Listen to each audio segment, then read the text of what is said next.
G'day, ZiggyD here, back with another Path of Exile guide. Now, I've been wanting to make a video about Flasks in Path of Exile for quite a while because they're super important and something that people tend to overlook. Across all of my builds, no matter how tanky or whatever cool defensive mechanics I use, the one thing that keeps me alive more than anything else in hardcore modes is my Flasks. If you take care of your Flasks, they will take care of you. So I want to talk about pretty much everything to do with Flasks that you guys should probably know.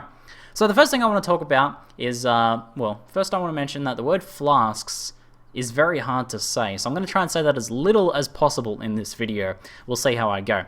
But let's talk about efficient Flask usage first, because this is something a lot of newer players overlook. Now, when you kill monsters, you gain fast charges towards your Flasks. That's pretty obvious. Your Flasks fill up as you kill monsters. However, what some people overlook is that these fast charges are given to all of your Flasks, and this does not change depending on how many Flasks are filling up. So, for example, if I empty my Flask here, my bubbling Hallowed life Flask of Warding, if I empty that, it's going to gain fast charges at a certain rate, a certain amount of fast charges per monster killed. Now, if I use both it and this other Flask here on W, so they're both empty, they're both going to gain the same amount of fast charges they would have, even if only, if one of them was full still. So you're not losing fast charges for each individual Flask by filling up multiple ones at a time. So what this means, bringing this all in, is you should spread out your Flask usage as much as possible to have the most efficient income of fast charges. If you, instead of using all at once, if we go ahead and spread out our fast usage like this, let's just use one use from every one of our Flasks there. We are going to gain more fast charges overall towards all of our Flasks. So let's go ahead and show this off. I can actually teleport over here towards some monsters, and we'll kill these, and you'll notice that all of the Flasks refill at once. So we'll kill this rare here and we'll get a big burst of fast charges. You'll notice they're all filling up. We're not actually losing anything by that, we're actually gaining a lot. So when your Flasks are the main thing keeping you alive and you don't want to be running out of those mid-fights, you want to make sure you're using them as efficiently as possible, and that means spreading them out. Now, this is super important in the early game, especially when you kind of are often running just a bunch of the same Flasks, and you should be spreading them out as much as possible, but it becomes a bit easier to do towards endgame as we use our Flasks for different purposes. We have specific Flasks for different things, but I'll talk about that in the future a bit. But try and get your muscle memory, your practice, try and get in the practice of doing this as much as possible, because it's super, super important. So before we go on to the mechanics of like rolling and crafting Flasks, let's talk about the base Flask. Patch 1.0.0 brought with it the new base type of life and mana Flask, Sanctified. Now, generally speaking, higher tiers of Flasks, higher level Flasks are better than the previous levels. There's no other real case where this is not the case. So, however, with Sanctified life Flasks, this isn't actually always true. Sanctified Flasks are very powerful, but they're more for specific uses and are not always best rolled with certain mods and things like that. So, let's take a look at these two. We've got a base Hallowed life Flask and a base Sanctified life Flask. Usually, you'd think Sanctified would be better than Hallowed, but not always the case. Hallowed life Flask gives us 960 life over 8 seconds, so it's a pretty long heal, but it's also a pretty big heal. Whereas the Sanctified life Flask actually gives us less, but over a shorter period of time. Now, 700 life over 3 seconds is very, very powerful. It's a very fast, very large heal for that amount of time. And if we talk about life per second gained per Flask, the Sanctified is indeed more powerful. However, Hallowed has a much higher amount of life recovery. So what this means is if we're rolling something that gives us instant recovery, we should be doing it on a Hallowed life Flask. That's why you'll see here on my toolbar, we have a bubbling life Flask as a Hallowed and a Sanctified as a saturated. So this is an increased amount recovered, a longer heal, reduced recovery speed. But because this is already such a fast healing Flask, we get 1260 life over 4.5 seconds with quality there. So that's really, really powerful. And that's if we're taking a lot of sustained damage over time, our life's constantly down a bit, this is going to give us a huge amount of regen over 4.5 seconds. So very, very powerful. Whereas we want on our bubbling life Flask, bubbling or seething, whichever one you prefer to roll, and I'll talk about that a little bit in the future, but they're both yeah, that's more of a preference thing, I think. But if you want to roll bubbling or seething or any sort of instant heal, it should be on your Hallowed life Flask because it is a much larger heal. Let's actually look at the mechanics of bubbling here just to demonstrate this a bit. 50% reduced amount recovered, so that's halving the amount that you're recovering, and 135% increased recovery speed. That's okay, but we're looking at the really important one here is the 50% of recovery applied instantly. So that means we're getting half of that half applied instantly to our character. Now, but because we're using this on the Hallowed life Flask, which has a higher base recovery, we're getting a much bigger instant heal. If we had a rolled bubbling on the Sanctified life Flask, we're just going to heal less. Simple as that. So roll your bubbling and seething life Flasks on Hallowed rather than on Sanctified, and roll your longer duration flasks or anything that has where duration is important, then roll them on your Sanctified life flask. That's very important to know, and something that when the new one came out, everyone pretty much just upgraded to Sanctified without really looking at the mechanics of the flask too much. Now let's talk about mana flasks, because they are actually the opposite way around. If we look at the Hallowed Mana Flask compared to the Sanctified Mana Flask, we'll move this one out of the way for now, we see that the Hallowed Mana Flask has 736 mana over 7 seconds, so it's a pretty long duration mana heal, whereas the smaller but longer duration, whereas the Sanctified Mana Flask is 1050 mana over 14 seconds, so it's a larger heal over a much longer period of time. So this is a good long-term regen if you need mana, though I don't think that's very common. Whereas the Hallowed is a much quicker one, and you're getting more mana per second from the Hallowed Mana Flask. So with your Seething and Bubbling manas, if you need to run those, you want to do that on the bigger one because the duration isn't important for that. But we're getting a bigger base mana heal, and again the opposite way around. So basically reverse what we know about life flasks for Sanctified and Hallowed Mana Flask. And that's my main thing to say there. Just reverse those around from what we know from life flasks. Okay, so let's talk now about bubbling and seething. I kind of already mentioned them a bit, but here we've got a seething flask. Let's compare this to my bubbling life flask. We have bubbling gives us 50% reduced amount recovered and 130% increased recovery speed. So it's got a pretty fast extra heal there, as well as the instant 50% heal. And Seething has 66% reduced amount recovery, but just instant recovery. So you're recovering less, but all of it's instant. So this is really a preference-based thing. There's a constant argument over which is better to run Seething or Bubbling. Some people prefer Seething. I tend to prefer Bubbling myself, and which one you prefer, I'm gonna leave up to you. But you're getting all of it as an instant heal here, whereas with this one you're getting instant heal and then a bit of regen. I tend to prefer that one myself because it's a fast regen for that extra amount, and you're still getting that instant, which kind of takes the edge off the damage. But that's my preference. This one's still very good as a panic button one. The other instant heal you can get is the actual panicked mod, which is when you're on low life. However, other than when you're leveling and getting into plenty of oh shit moments, I'm not a big fan of the panicked life flask. Sure, they could potentially save your life, but I think bubbling or seething is going to do a much better job of that, because you can just spam that over and over, whether you're at low life or not. And sometimes you're like at 34% life, so you're almost dead anyway, and you pop the panicked, and because you have to be below 33%, I believe is low life, or 30%, I think it's 30% actually, but you're slightly over the low life threshold, and you pop it, and it doesn't instant heal you and you die. So I'm not a big fan of panicked flasks. I don't recommend using those to try and save your life, although they seem pretty powerful, not really, I think, very safe to use.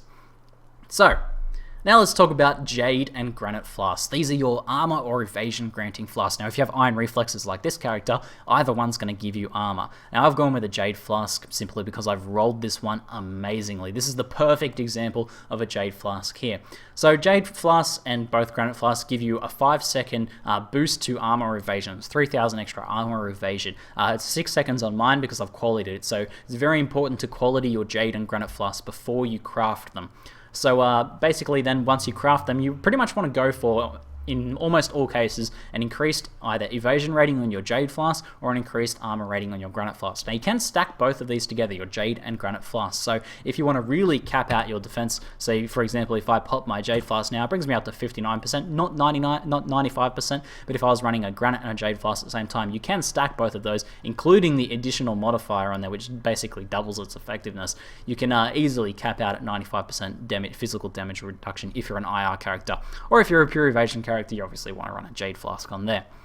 So that's about it. I should probably mention, just in crafting flasks in general, that they pretty much craft up like any other item. You know, you roll them with a transmute, you roll them with an augment to give them a second stat. If they roll only a prefix or a suffix, they just work like other magic items. However, flasks don't roll as rare items. You can't alch them, and if you chance a flask, let's go ahead and chance a flask, we'll only ever get magic or unique. However, the unique flasks are very niche. They're mostly there for specific builds and specific uses. Like there's a magic finding unique flask, and there's ones that work well with mana shield and things like that. But they're not generalist sort of flasks. So generally you just want to quality up your flask when it's white, and then craft it with transmutes and alterations to get the correct rolls. So for example, you might be shooting for an ample Jade flask of reflexes, and again, this flask is so perfect. I rolled like 1% off 100% on that increased evasion, and 20 plus extra charges on a Jade or granite gives you actually 2 uses of it before it runs out, which is just so powerful.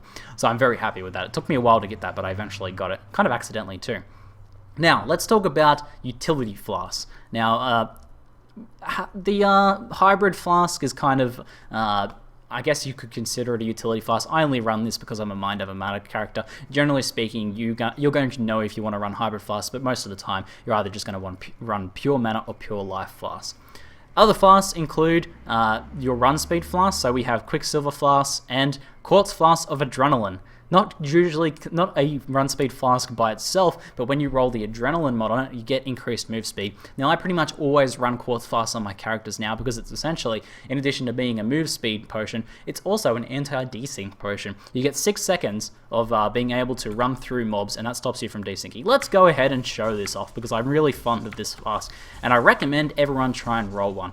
So basically, if you're running through a pack of mobs, sometimes you're going to hit them, you're going to get caught on things, and occasionally you'll desync. However, if you pop this, you can just path straight through these guys, not to mention you look super cool while doing it. So this is a very powerful flask, I think, and I encourage people to run it. However, if you do want to just go for pure move speed and not get it, you can actually get much higher move speed on a Quicksilver flask. As you can see, this has 40% base move speed, which is higher than this roll here. But you can also roll Adrenaline on a Quicksilver flask, and that's ideal for a Quicksilver flask. You want to quality it up to make it 6 seconds, and then you want to roll Adrenaline on it, and then something like increased charge recovery or increased quantity of like extra charges on it. If you roll 10 extra charges, you can actually use it 3 times before it runs out. So Quicksilver flask is very powerful for pure move speed. Otherwise, I recommend running a Quartz flask for anti-desync purposes. So the next utility flask is the Diamond Flask. This used to be in the game as a 100% crit flask, and it was super overpowered, as you would imagine, and they had to take it out of the game. They eventually brought it back as your critical strike chance is lucky. This means that whenever you roll for a crit, you actually roll twice, and the game takes your better roll. So it sounds like you kind of have double the chance of critting, but it just increases your chance of critting on a sliding scale depending on your base crit chance, but we probably don't really need to get into that. Basically, this will give you more crit. Obviously, qualitying it up increases the duration that it lasts for, so that's pretty good. And for this sort of thing, you probably just want to roll increased charge recovery on it is the main stat I think to go for, and then some sort of supplementary secondary suffix on it, so you could roll like increased armor on it or something like that just to give you some sort of defensive boost while you're using it, or you could roll adrenaline on it to make you get around packs faster while under the effects of the Diamond Flask. That's pretty good. Don't try and roll Surgeons on a Diamond Flask, which is the regenerates charges on crit, because they removed that. You can't roll that on this flask anymore, so that's pretty good stuff. The other utility flasks, which I don't have here to show you, are the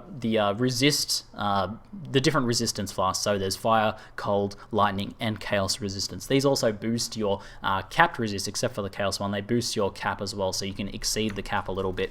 And that's pretty powerful if you're having issues with reflect in your build against a certain element. So if you deal a lot of lightning damage, running one of those is essential for dealing with elemental reflect. Or if you're encountering very powerful mobs of a certain element, like a map boss that deals a lot of fire damage, you can run that as well, and that'll help you out a lot. But I tend to not use them too much, but I probably should use them a little bit more. Now, you can also make your base normal flasks, like your life flask, mana flask, and all that sort of jazz, utility flasks as well, and that's pretty much what I've done all here. This one here has warding. Warding is super important to run, however, I'm running it on the incorrect flask. Still, this is somewhat helpful. I can use this a few times. Whenever I use this potion, it removes curses for just then. However, you notice that warding gives you immunity curses during flask effect. Now, because this is pretty much an instant heal flask, that just means I just get it to remove the flask, to remove the curse, sorry. But if I was to run this on a long duration flask, like say my Jade flask here, which has 6 seconds, that would actually give me 6 seconds of curse immunity. Now in Nemesis, this is super important because we encounter the hex font mobs that continually curse us, and having a 6-second immunity against their curses is going to make it much easier to kill them. So I pretty much just run this now to remove things like temp chains or nasty curses in maps, but it doesn't really work against hex font mobs unless I tend to get silenced and I have run out of their cursing or something like, or their last curse was a silence or something like that. So still useful, but I recommend trying to run these, run a warding flask on one of your duration-based flasks, and it's something I'm going to set up eventually. The next ones that are very important are Dispels Shocked, Removes Bleeding, and Dispels Frozen as well. I don't have a Dispels Frozen one at the moment, but Dispels Shocked is very important, obviously, because if you get a couple of shock stacks or even one shock stack, it's going to amplify the damage you take. Now, this is pretty hard to react to. It's pretty hard to react to Shocked and use this on a flask. So I recommend putting Dispelled Shocked on a flask that you use all of the time when you're taking damage anyway. That way, if you get shock stacked and you're taking a shit ton of damage and you're about to die, you pop this flask anyway, it removes your shock stack. So it's an extra layer of defense there, and it will stop you from dying. The moment I put Dispel Shocked on this, it is so much better against nasty lightning packs and things like that, against like Storm Heralds and different lightning packs and lightning rares and things like that. I just did so much better against it because I was just happening to remove all of the shock stacks would happen, because whenever I take damage I tend to pop my flask. You know, I'm pretty spammy with them, and this is really helpful for that. So run Dispel Shock, always try and run a Dispel Shock flask in hardcore especially. And then Removes Bleeding has become super important in Nemesis especially. It's always pretty good to run Remove Bleeding in map for if you get punctured by snakes or something like that. But it's super important in Nemesis now because this is going to allow you to kill the rare mobs that have the Corrupted Blood affix on them. So basically what you're doing if you're attacking a Corrupted Blood affix, you're going to build up something like 10 stacks. When this damage starts to become too much, you simply hit your Removes Bleed flask. It removes all of your stacks. You continue attacking, wait until they're dead, use your other charge there, and you remove all the bleeds again. You'll never die to Corrupted Blood if you're paying attention when you have one of these flasks. However, you will die to Corrupted Blood if not, because sometimes you just can't heal through a nasty corruption, especially if it's a high damage mob. They deal their corrupted damage much more heavily and much faster to you. So having that flask to be able to spam, and I put it on my spacebar one, which is my panic button flask. This is my hybrid flask that heals both life and mana for my Mind Over Matter character. It's my panic button, and it removes bleed because I want to panic and remove bleed when I'm getting bled to death. So, other than that, the Dispelled Frozen one is very good. If you happen to get crit frozen, that can get you killed. So having one of those is pretty good. I don't run into too many problems with that, but it's still a good one to run. The Removes Burning flask is also okay to run, but I have to admit, in PvE, I never really encounter a mob that hits hard enough and applies a large enough burn that I can't simply heal through it with my normal flask. The exception to this is if you're playing PvP and you're facing someone like Willy Wonka with his extreme burn damage build where you get crit for like a 10-second burn that just eats all of your life away super quickly, then you're going to need a burn removal, otherwise it's not a big deal. So, hopefully, this explains everything you wanted to know about flasks and about crafting flasks. You're going to sink a lot of alterations into getting your flasks right, but it's well worth it. Spend hundreds of alterations and don't feel bad about it because it will keep your character alive more than anything else in Path of Exile. Anyway, hopefully you guys found it helpful. That's it for now. I'm ZiggyD, and thanks for watching.